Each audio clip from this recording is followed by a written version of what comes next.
Les prothèses mammaires sont des dispositifs médicaux implantables qui permettent de réaliser des augmentations mammaires. Cette intervention s'adresse aux patientes qui nécessitent une augmentation mammaire de 1 à 2 bonnets.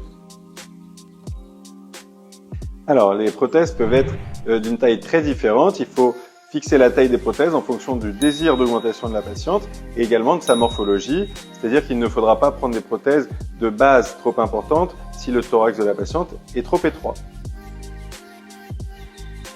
Alors, il existe deux familles principales de prothèses, les prothèses rondes qui sont parfaitement symétriques et les prothèses anatomiques qui sont plus bombées sur le pôle inférieur de l'implant que sur le pôle supérieur. Ce qui serait important au niveau du choix des prothèses, c'est de bien définir la base de l'implant et sa projection, donc sa hauteur, pour bien adapter la prothèse à la morphologie de la patiente.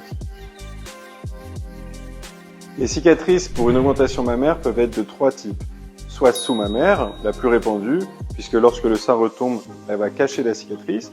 Au niveau axillaire, qui est une cicatrice intéressante car il n'y a aucune cicatrice sur la poitrine. Et enfin, la cicatrice aréolaire, qui permet parfois de réaliser des liftings mammaires. Enfin, lorsque la poitrine tombe trop, il faudra faire une cicatrice qu'on appelle en T inversé, c'est-à-dire autour de l'aréole, verticale et horizontale.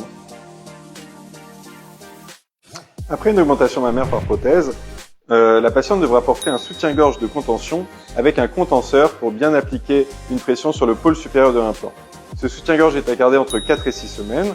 Il y aura des soins au niveau des cicatrices et des antalgiques à prendre en fonction des douleurs.